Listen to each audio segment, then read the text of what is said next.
पाकिस्तान तहरीक इंसाफ छोड़ दी, press conference की और कोई दूसरी पार्टी ज्वाइन कर ली, प्रेस कॉन्फ्रेंस की या तहरीक इंसाफ को छोड़ दिया, उनको तो आपने सजा नहीं दी।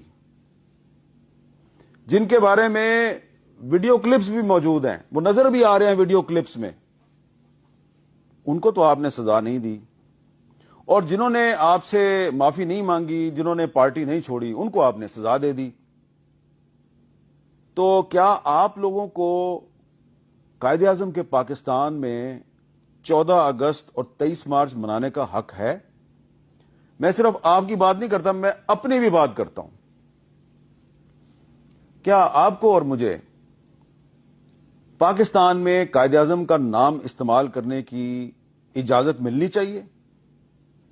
अगर कायदे आजम जिंदा होते या कायदे आजम फर्ज करें इस पाकिस्तान में आ जाते हैं और वो देखें इस पाकिस्तान में हो क्या रहा है, वो कहेंगे यार इन्होंने इंसदाद दहशतगर्दी के कानून को 1997 में पास किया था, इन्होंने इंसदाद दहशतगर्दी यानी दहशतगर्दी को खत्म करने के लिए अदालतें बनाई, उन अदालतों से ये सियासतदानों को 10-10 साल कैद की सजा दे रहे हैं।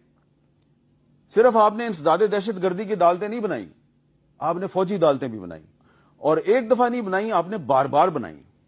और इस कायदे आजम के पाकिस्तान में कुछ ऐसे जज साहिबान भी हैं जिन्होंने 2015 में फौजी अदालतों की मुखालफत की और बाद में 2023 में और 2024 में फौजी अदालतों की हमायत कर रहे हैं।